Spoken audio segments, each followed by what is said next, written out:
नमस्कार दोस्तों, स्वागत है आपका अपने YouTube चैनल में। और आज का हमारा टॉपिक होने वाला है हिंदी प्रैक्टिस सेट। अगर आपने पिछले प्रैक्टिस सेट नहीं लगाए, एक बार पिछले प्रैक्टिस सेट लगाओ, उसके बाद इसमें अपने नंबर काउंट करना, कितने नंबर बनते हैं। शुरू कर लेते हैं पहले क्वेश्चन के साथ। जो पहला क्वेश्चन दिया गया है, मैं अपना काम स्वयं करता हूं में रेखांकित शब्द में कौन सा सर्वनाम है। जो रेखांकित है इसमें सर्वनाम पूछा है, कौन सा सर्वनाम है। सर्वनाम के बारे में जो बिल्कुल बेसिक जानकारी आपको याद रखनी है कि सर्वनाम के कितने भेद होते हैं, 6 भेद होते हैं। और सर्वनाम की संख्या कितनी होती है, 11 होती है। और सर्वनाम जो होते हैं हमारे विकारी शब्द होते हैं। क्लियर है, याद रखना सर्वनाम के बारे में। इसमें जो दिया गया, मैं अपना काम स्वयं कर लेता हूं। जब कभी स्वयं की बात हो तो इसमें कौन सा हमारा सर्वनाम होता है, इसमें होता है हमारा निजवाचक सर्वनाम। क्लियर है, याद रखना। उसके बाद देखते हैं नेक्स्ट हमारा दूसरा क्वेश्चन जो दिया गया है, किस क्रम में कर्ता कारक का प्रयोग नहीं किया गया है। कारक सा क्वेश्चन है। कारक को किस नाम से जानते हैं, परसर्ग के नाम से जानते हैं। और कारकों की जो हमारी कारकों के जो प्रकार होते हैं 8 प्रकार होते हैं। क्लियर है, याद रखना। उसके बाद कारक विकारी है अविकारी, तो कारक अविकारी शब्द है। ठीक है, अविकारी शब्द होते हैं आपके कारक। एक व्यक्ति है किशोरीदास वाजपेयी। अगर पूछे किशोरीदास वाजपेयी के आधार पर कारक के कितने भेद होते हैं, तो याद रखना 6 भेद होते हैं। इसमें दिया गया है कौन सा कर्ता कारक नहीं है। पहला दिया गया है ऑप्शन जो हमने चिड़ियाघर में पक्षी देखे, हम और ने, ये कारक चिन्ह है, तो ये कर्ता कारक का होता है, कर्ता नहीं बोलते, तो ये तो बिल्कुल सही है, इसमें कर्ता कारक है। उसके बाद गरीब के निमित्त वस्त्र दान करो। ठीक है, तो इसमें यही गलत है। इसमें तो बात की गई है दान, अर्थात दान जो दिया जाता है वो हमेशा के लिए दिया जाता है। जब कभी हमेशा के लिए देने की बात हो तो उसमें कौन सा कारक होता है हमारा, उसमें होता है संप्रदान कारक। और कारक चिन्ह क्या होता है इसका, के लिए। क्लियर, तो यही हमारा सही हो जाएगा। इसमें कौन सा कारक है, संप्रदान। इसमें कर्ता कारक नहीं है, बाकी सब में कर्ता कारक है। उसके बाद देखते हैं नेक्स्ट अगला क्वेश्चन जो हमारा दिया गया है। नेक्स्ट क्वेश्चन है हमारा, किस क्रम में प्रेरणार्थक क्रिया है। अर्थात प्रेरणार्थक क्रिया की बात की गई है। प्रेरणार्थक क्रिया वो होती है जो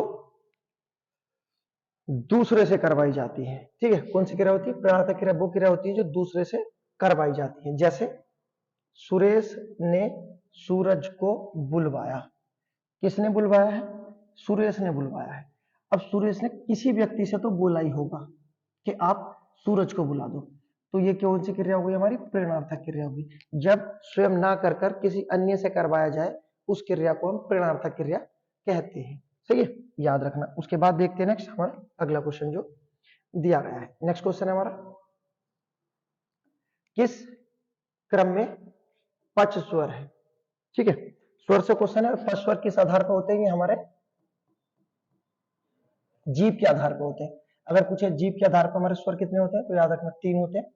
कौन कौन से, पहला होता है अग्रस्वर, दूसरा होता है मध्य स्वर, और तीसरा होता है पच स्वर। ठीक है, तो जीभ के आधार पर हमारे कितने स्वर होते हैं, 3 प्रकार के होते हैं।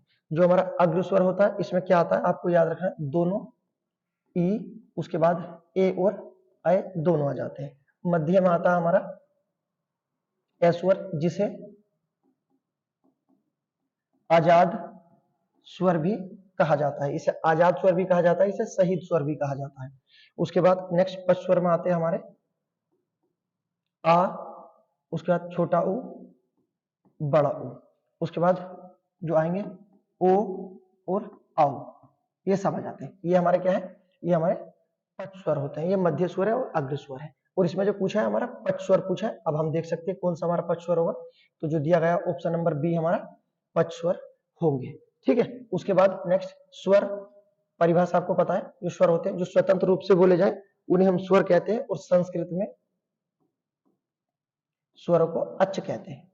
क्लियर है, याद रखना। उसके बाद देखते हैं नेक्स्ट हमारा अगला क्वेश्चन जो दिया गया है। नेक्स्ट हमारा क्वेश्चन दिया गया है, स्व, त्रय और ग्रह में क्या है। इसमें था क्या है, तो ये हमारा संयुक्त व्यंजन है। अब बात कर लेते हैं हमारे संयुक्त व्यंजन। संयुक्त व्यंजन कितने होते हैं हमारे, 4 होते हैं।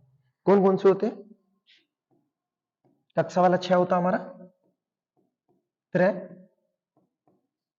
ज्ञानी वाला ज्ञ, उसके बाद श्रय, श्रम वाला स होते हैं। सही है, ये हमारे संयुक्त व्यंजन होते हैं। सही है, उसके बाद देख लेते हैं जो हमारे ये व्यंजन संयुक्त हैं तो ये बने हुए किससे हैं। जैसे हमारा कक्षा वाला श है, ये जो बना हमारा क और श से बना है। त्र त और र से बना है। ये हमारा ज और वहां से बना है। उसके बाद स और र से बना है। क्लियर है, तो ये इस तरह से बने हुए हमारे संयुक्त व्यंजन है। संख्या कितनी होती है? 4। और ये क्या थे हमारा जो हमारा क्वेश्चन था, सब क्या है? संयुक्त व्यंजन है। उसके बाद देखते हैं नेक्स्ट अगला क्वेश्चन जो हमारा दिया गया है। नेक्स्ट क्वेश्चन है हमारा, क्वेश्चन देख लेते हैं जो हमारा दिया गया है। छठा क्वेश्चन हमारा, किस क्रमांक में उत्तम पुरुष का उदाहरण नहीं है? अर्थात उत्तम पुरुषवाचक का उदाहरण नहीं है। ये जो क्वेश्चन है हमारा जो पूछा गया है, ये हमारा पूछा गया है पुरुषवाचक सर्वनाम से। पुरुषवाचक सर्वनाम से अगर पूछा जाए पुरुषवाचक सर्वनाम के कितने भेद होते हैं, तो याद रखना 3 भेद होते हैं। पहला होता है हमारा उत्तम पुरुषवाचक, दूसरा होता है मध्य पुरुषवाचक और तीसरा हमारा होता है अन्य पुरुषवाचक सर्वनाम। अब जो हमारा उत्तम पुरुषवाचक सर्वनाम होता है, ये केवल बात कहने का कार्य करते हैं। जैसे इसमें आता है मैं, हम, हमारा जैसे शब्द। ठीक है, इसमें आते हैं सब उत्तम पुरुषवाचक सर्वनाम। मध्य पुरुषवाचक सर्वनाम में वो आते हैं जो बात सुनने का कार्य करते हैं। जैसे आप, तुम, ये कौन सा हमारा मध्य पुरुषवाचक सर्वनाम। उसके बाद जो अन्य पुरुषवाचक सर्वनाम होते हैं, ये ना तो बात कहते हैं और ना ही बात सुनते हैं, केवल इनकी बात होती है। जैसे उन्हें,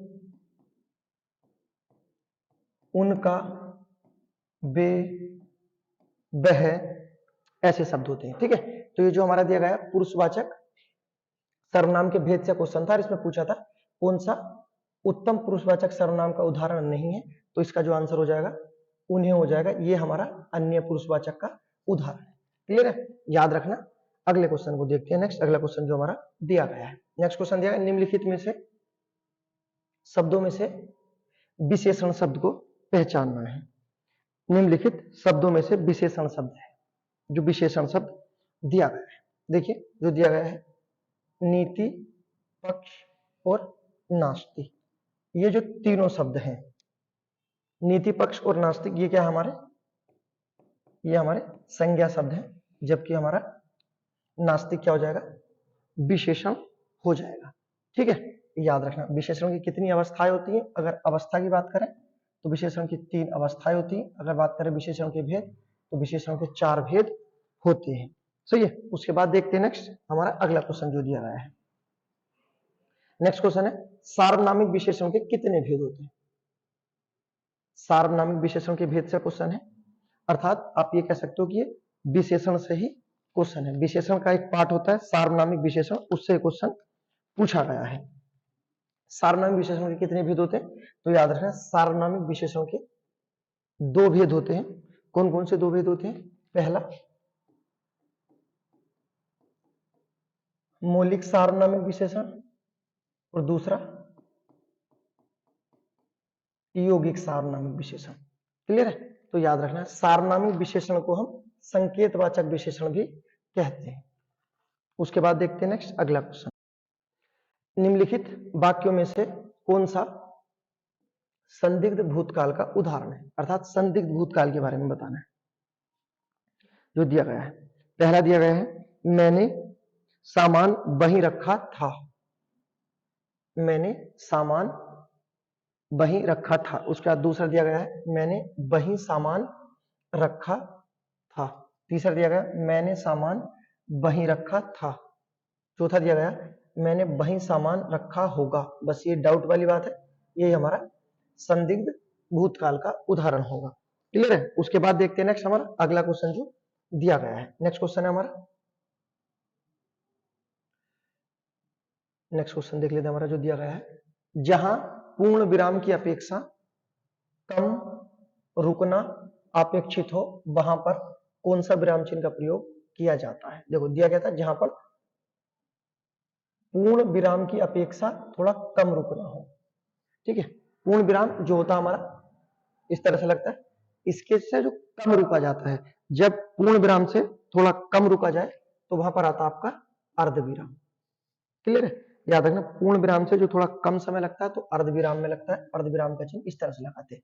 अगर क्वेश्चन होता है जहां अर्ध विराम से भी कम समय लगे तो ये हो जाएगा आपका अल्प विराम, ठीक है। जहां अर्ध विराम से भी कम समय अल्प विराम। और आपको अल्प विराम के बारे में जो चीज याद रखना है कि वो कौन सा विराम चिन्ह है जो शब्दों के स्थान पर भी आ जाता है। तो ये जो अल्प विराम है ये शब्दों के स्थान पर भी आ जाता है। उसके बाद नेक्स्ट जो हमारे कोष्टक होते हैं, तो याद रखना कोष्टक कितने प्रकार के होते हैं, तो ये हमारे 3 प्रकार के होते हैं। लेकिन इन कोष्टकों में हिंदी में सिर्फ एक ही कोष्टक प्रयोग में लाया जाता है जो सबसे छोटा कोष्टक होता है, ठीक है। कोष्टक 3 होते हैं लेकिन हिंदी में कितने प्रयोग में आते हैं, एक ही आते हैं। बात कर लेते हैं विराम चिन्ह। विराम चिन्हों की टोटल संख्या कितनी है, 20 है। और ये कहां से लिए गए हैं, विराम चिन्ह अंग्रेजी भाषा से लिए गए हैं। उसके बाद देखते हैं नेक्स्ट अगला क्वेश्चन जो हमारा दिया गया है। नेक्स्ट क्वेश्चन है हमारा, निम्नलिखित में से किस वाक्य में क्रिया विशेषण का प्रयोग नहीं हुआ है, क्रिया विशेषण का प्रयोग नहीं किया गया है। पहला जो दिया गया है, वह कपड़े साफ धोती है, वह धीरे धीरे पढ़ता है। उसके बाद बस यही है, आम मीठा है। ये क्या हो जाएगा हमारा, ये हमारा क्रिया विशेषण से नहीं है, ये हमारा सिर्फ विशेषण दिया गया है, ठीक है। आगे क्या है, समोसे ताजे बन रहे हैं, ये भी सही है। तो हमारा जो आंसर हो जाएगा, आंसर सी हो जाएगा। उसके बाद नेक्स्ट बात कर लेते हैं, अगर पूछा जाए क्रिया विशेषण के कितने भेद होते हैं, तो क्रिया विशेषण के 4 भेद होते हैं। कौन कौन से भेद होते हैं आप याद रखना। पहला होता है आपका कालवाचक क्रिया विशेषण जिससे समय का पता चलता है। दूसरा होता है रीतिवाचक जिससे तौर तरीके का पता चलता है। उसके बाद स्थानवाचक जिससे कि स्थान का पता चलता है। और अगला नेक्स्ट होता है हमारा परिमाणवाचक जिससे नाप तोल का पता चलता है। क्लियर है, तो याद रखना क्रिया विशेषण के कितने भेद होते हैं, 4 भेद होते हैं। और क्रिया विशेषण हमारे होते क्या है, ये होते हैं अविकारी शब्द। सही, क्रिया विशेषण कैसा शब्द है, अविकारी शब्द है। उसके बाद देखते हैं नेक्स्ट अगला क्वेश्चन जो हमारा दिया गया है। नेक्स्ट क्वेश्चन हमारा, जिस शब्द से क्रिया के होने का समय पता चलता है अर्थात टाइम का निर्धारण होता है, उसे क्या कहते हैं। समय का निर्धारण, टाइम का निर्धारण होता है काल से। काल के कितने भेद होते हैं, 3 भेद होते हैं, जो बीत चुका है, जो चल रहा है और जो आने वाला होगा, ठीक है। ये काल की परिभाषा दी गई है, आप याद रखना कि समय का निर्धारण किससे होता है, तो काल से समय का निर्धारण होता है। उसके बाद नेक्स्ट अन्य जो शब्द दिए गए हमारे, कारक, अव्यय और क्रिया विशेषण, ये जो हमारे तीनों होते हैं, ये तीनों अभिकारी शब्द होते हैं। क्लियर है, याद रखना इनके बारे में। उसके बाद देखते हैं नेक्स्ट हमारा अगला क्वेश्चन जो दिया गया है। नेक्स्ट क्वेश्चन हमारा, निम्नलिखित में से कौन सा शब्द स्त्रीलिंग है। अब ये हमारा लिंग से क्वेश्चन आया है, स्त्रीलिंग शब्द है। लिंग के बारे में याद रखना कि ये हमारे विकारी है या अभिकारी। तो लिंग कौन सी भाषा का शब्द है, तो याद रखना ये एक संस्कृत भाषा का शब्द है। जबकि लिंग क्या होते हैं हमारे, विकारी होते हैं। बात कर लेते हैं संस्कृत में लिंग कितने प्रकार के होते हैं, 3 प्रकार के होते हैं। जबकि हिंदी में 2 प्रकार के होते हैं। क्लियर है, संस्कृत में जो होते हैं स्त्रीलिंग, पुल्लिंग और नपुलिंग होते हैं। हिंदी में नपुलिंग नहीं होते, हिंदी में स्त्रीलिंग और पुल्लिंग होते हैं। इसमें जो दिया गया हमारा स्त्रीलिंग बताना हमें, जो हमारी दाल है ये स्त्रीलिंग है। आप बोल के देखोगे तो भी क्लियर हो जाएगा। नेक्स्ट अगला क्वेश्चन, निम्नलिखित में कौन सा शब्द पुल्लिंग है। ये पुल्लिंग सा क्वेश्चन है, ऊपर वाला स्त्रीलिंग से था, दोनों है। तो इसमें जो दिया गया कस्तूरी, झील और घोषणा, घोषणा कर दी हो गई, कस्तूरी और झील, ये होगा पुल्लिंग, होगा सदन। सदन हमारा पुल्लिंग शब्द है। उसके बाद देखते हैं नेक्स्ट अगला क्वेश्चन जो हमारा दिया गया है। नेक्स्ट क्वेश्चन हमारा, इत्र के भीतर सुगंध है, इत्र के भीतर सुगंध है में किस तरह की अशुद्धि, अर्थात इसमें किस तरह की अशुद्धि दी गई है। पहला दिया गया है अधिकरण कारक संबंधी अशुद्धि, बहुत इंपॉर्टेंट क्वेश्चन है, समझना आप सही से। अधिकरण कारण संबंधी, उसके बाद वचन संबंधी अशुद्धि, उसके बाद लिंग संबंधी या संप्रदान कारक संबंधी अशुद्धि। इत्र के भीतर सुगंध है में कौन सी अशुद्धि है? इत्र के भीतर नहीं होगा, इत्र में होगा, क्लियर। और में जो चिन्ह आता किस में आता? अधिकरण कारक में आता, में और पर दोनों किस में आते हैं? अधिकरण कारक में आते हैं, और इसमें अधिकरण कारक संबंधी ही अशुद्धि थी, तो इसका जो होगा इत्र में सुगंध है, ये इसका सही होगा। सही है, इस तरह से क्वेश्चन आते हैं। देखो कारक से क्वेश्चन आया, लेकिन किस तरह से क्वेश्चन पूछा है। उसके बाद देखते हैं नेक्स्ट अगला क्वेश्चन जो हमारा दिया गया है। अगला क्वेश्चन दिया गया है हमारा पुरुष एवं स्त्री का जोड़ा, अर्थात पुरुष और स्त्री का जोड़ा। पुरुष और स्त्री का जोड़ा जो होता है वो होता है युगल। उसके बाद नेक्स्ट अगर होता पति और पत्नी का जोड़ा, पति पत्नी का जोड़ा क्या हो जाता? ये हो जाता दंपत्ति, और पुरुष और स्त्री का होता है युगल। उसके बाद देखते हैं नेक्स्ट अगला क्वेश्चन हमारा दिया गया है। क्वेश्चन है हमारा पय का क्या अर्थ होगा, अर्थात ये हमारा पर्यायवाची से क्वेश्चन है, इसके बारे में पूछा है। पय किसका पर्यायवाची होता है? तो याद रखना जो हमारा पय होता है ये दूध का पर्यायवाची होता है। इसके अन्य पर्यायवाची एक क्षीर होता है, उसके बाद गोरस भी होता है।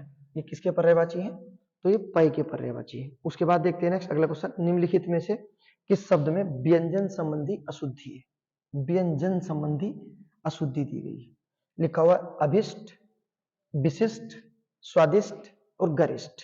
मैंने आपसे कई बार बोला है कि जब हम बैठते हैं एग्जाम में तो ये ठ और ये दोनों बहुत कंफ्यूज करते हैं, और वो यहाँ आप देख लो कि इस क्वेश्चन में भी आए हुए हैं। ठीक, इसी की गलती होगी और गलत नहीं होगा। इसका जो आंसर होगा हमारा सी हो जाएगा। इसमें स्वादिष्ट जो होता है वो पूरा इस तरह से होता है, ठीक है, ये इसमें गलत था। उसके बाद देखते हैं नेक्स्ट अगला क्वेश्चन जो हमारा दिया गया है। नेक्स्ट क्वेश्चन दिया गया है अनेकार्थ शब्द से क्वेश्चन है। इसमें दिया गया हमारा अनेकार्थ शब्द एवं उसके द्वारा उनके द्वारा धारित अर्थ की दृष्टि से अच्छा असंगत विकल्प चयन, जो गलत विकल्प है वो देखना है। पहले दिया गया हमारा जलज, कमल होता है, मोती होता है, मछली, चंद्रमा, सेवार, और उसके बाद शंख होता है। इसमें सब होते हैं, ये सब जलज के पर्यायवाची, ठीक है।